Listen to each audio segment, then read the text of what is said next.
திமுக வெற்றி பெறவே எடப்பாடி பழனிசாமி விக்கிரவாண்டி இடைத்தேர்தலிலிருந்து ஒதுங்கி நிற்பதாக அமமுக பொதுச் செயலாளர் தினகரன் விமர்சித்துள்ளார். மானாமதுரையில் செய்தியாளர்களிடம் பேசிய அவர் இதனை தெரிவித்தார்.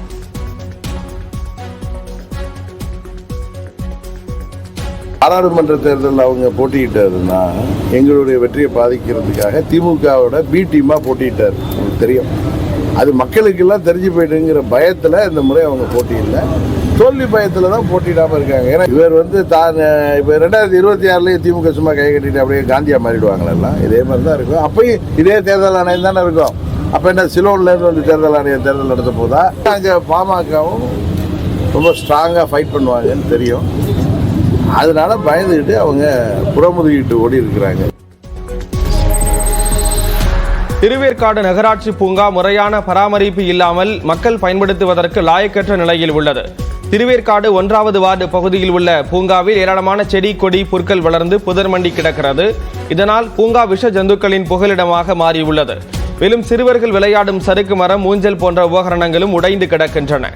இதனை உடனே சரி செய்து தர வேண்டும் என அப்பகுதி மக்கள் கோரிக்கை விடுத்திருக்கிறார்கள். குழந்தைங்க, இந்த முதியோருங்க, பெண்கள் இவங்கெல்லாம் மாலை நேரத்துலையும் காலை நேரத்துலையும் வருவாங்க, வாக்கிங் போவாங்க, குழந்தைங்க விளையாடுவாங்க. முதல்ல அந்த சுற்றி இருக்கிற லைட்டுங்க ஆஃப் ஆனதுனால அதுக்கப்புறம் ஈவினிங் நேரத்தில் யாருமே வரதில்லை. அப்புறம் கொஞ்ச நாள் போக போக காலையில் நேரத்தில் வரதில்லை. அப்படியே சுத்தமாக மெயின்டெனன்ஸ் இல்லாமல் ஃபுல்லாக முள்ளு புதராக ஆகி போச்சு.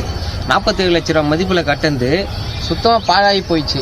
ரொம்ப டேமேஜாக இருக்குது, பராமரிப்பு இல்லாமல் இருக்குது, முள்ளு செடியாக வளர்ந்து போயிருக்கு, ஒரு லைட் இல்லை, எதுவும் இல்லை, பாம்பு தொல்லை அதிகமாக இருக்குது, விஷ ஜந்துலாம் நிறைய சுற்றுது, உள்ளே வர்றதுக்கு கஷ்டமாக இருக்குது. இப்போ பகலாக இருக்குது, நின்று பேசுகிறோம். இன்னொன்று கொஞ்சம் ஈவினிங் டைம்லலாம் உள்ளே வர முடியாது. ராமநாதபுரம் மாவட்டம் அரியமானில் கடலில் குளித்த குழந்தைகள் உட்பட 30க்கும் மேற்பட்ட சுற்றுலா பயணிகளை ஜெல்லி மீன்கள் கடித்ததால் பரபரப்பு ஏற்பட்டது.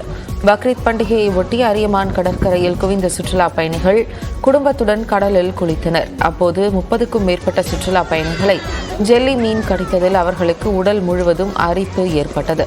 இதனால் பாதிக்கப்பட்ட குழந்தைகள் கதறி அழுதனர்.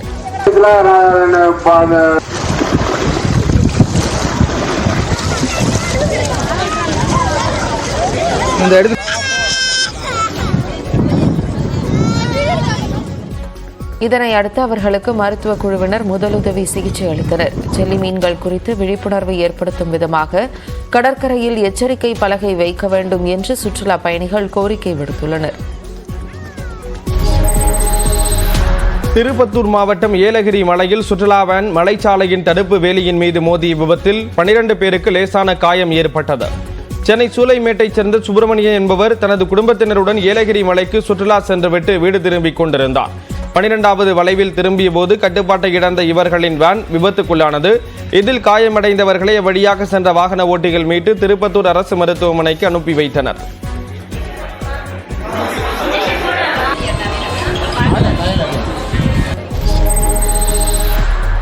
மயிலாடுதுறை மாவட்டம் செம்பனார் கோவிலில் ஒழுங்குமுறை விற்பனை கூடத்தில் நடப்பாண்டுக்கான பருத்தி மறைமுக ஏலம் தொடங்கியுள்ளது. பருத்தி குவிண்டால் ஒன்றுக்கு அதிகபட்ச விலையாக 7,139 ரூபாய்க்கும் குறைந்தபட்ச விலையாக 5,869 ரூபாய்க்கும் கொள்முதல் செய்யப்பட்டது. இந்த ஏலத்தில் 800க்கும் மேற்பட்ட விவசாயிகள் கொண்டு வந்த பருத்தியை பல்வேறு மாவட்டங்கள் மற்றும் ஆந்திரா, கர்நாடகா, குஜராத், மகாராஷ்டிரா ஆகிய மாநிலங்களிலிருந்து வந்திருந்த வியாபாரிகள் கொள்முதல் செய்தனர். மத்திய அரசு பருத்திக்கான குறைந்தபட்ச ஆதார விலையை உயர்த்தி அறிவித்து நேரடியாக கொள்முதல் செய்ய வேண்டும் என விவசாயிகள் கோரிக்கை விடுத்துள்ளனர்.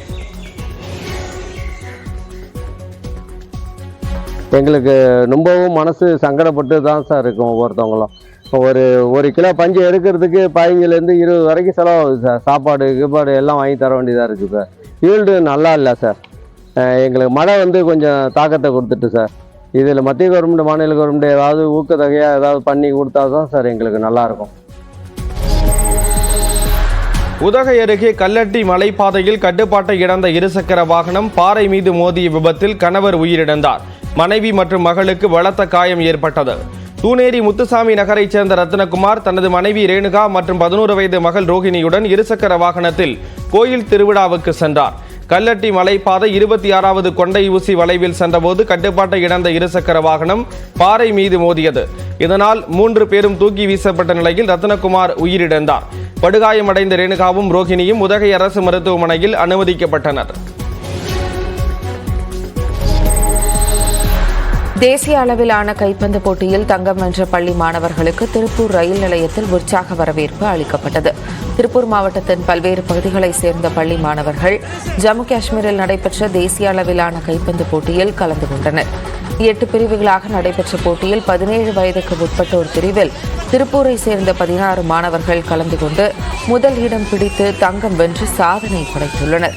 இதையடுத்து வெற்றி கோப்பைகளுடன் திருப்பூர் ரயில் நிலையம் வந்தடைந்த மாணவர்களுக்கு பெற்றோர் மற்றும் சக மாணவ மாணவிகள் உற்சாக வரவேற்பு அளித்தனர். வெற்றி பெற்ற மாணவர்களுக்கு பொன்னாடை போர்த்தி இனிப்புகள் வழங்கியும் கௌரவித்தனர்.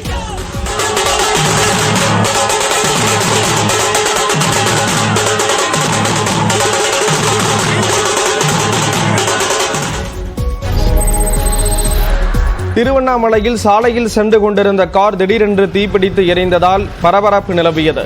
திருவண்ணாமலை தண்டராம்பட்டு சாலையில் கார் மெக்கானிக்காக பணிபுரிந்து வருபவர் வெற்றிவேல். இவரிடம் கோலாப்பாடி கிராமத்தைச் சேர்ந்த ஏழுமலை என்பவர் தனது டாடா இண்டிகா காரை பழுது நீக்குவதற்காக மெக்கானிக் ஷெட்டில் விட்டுள்ளார். மெக்கானிக் வெற்றிவேல் காரை பழுது நீக்கி பெயிண்ட் அடிப்பதற்காக திருவண்ணாமலை நல்லவன்பாளையம் புறவழிச்சாலை வழியாக சென்று கொண்டிருந்தார். அப்போது திடீரென்று காரில் முன்பக்கத்தில் தீப்பிடித்து எரிவதைக் கண்டு உடனடியாக காரை நிறுத்திவிட்டு கீழே இறங்கி தப்பினார். தகவல் அறிந்து வந்த தீயணைப்பு வீரர்கள் தண்ணீரை பீய்ச்சடித்து தீயை கட்டுக்குள் கொண்டு வந்தனர்.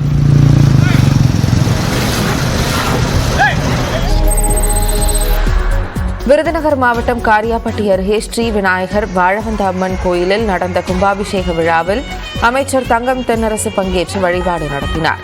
கும்பாபிஷேக விழா ஞாயிற்றுக்கிழமை அன்று கணபதி ஹோமத்துடன் தொடங்கி பல்வேறு பூஜைகள் நடத்தப்பட்டன. அதைத் தொடர்ந்து இன்று காலை கலசங்களில் நிரப்பப்பட்ட புனித நீர் மேளதாளங்களுடன் ஊர்வலமாக எடுத்து வரப்பட்டு கோபுர கலசத்தில் ஊற்றி கும்பாபிஷேகம் செய்யப்பட்டது.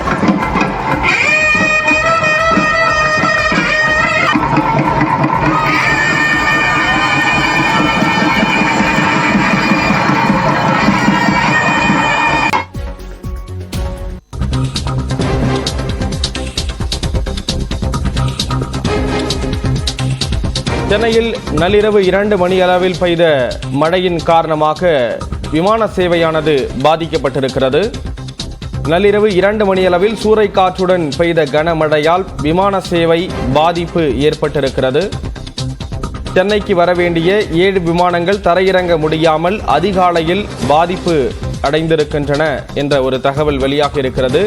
சென்னையில் தரையிறங்க வேண்டிய ஒரு விமானம் பெங்களூருவுக்கு அனுப்பி வைக்கப்பட்டது என்ற ஒரு தகவலும் வெளியாக இருக்கிறது. சென்னை சுற்றுவட்டார பகுதிகளில் நள்ளிரவு முதல் பலத்த மழை பல இடங்களில் பெய்து வரக்கூடிய நிலையில் சென்னையிலிருந்து புறப்படக்கூடிய பல்வேறு விமானங்களும் தாமதமாக புறப்படக்கூடிய ஒரு சூழல் ஏற்பட்டிருப்பதாக கூறப்படுகிறது.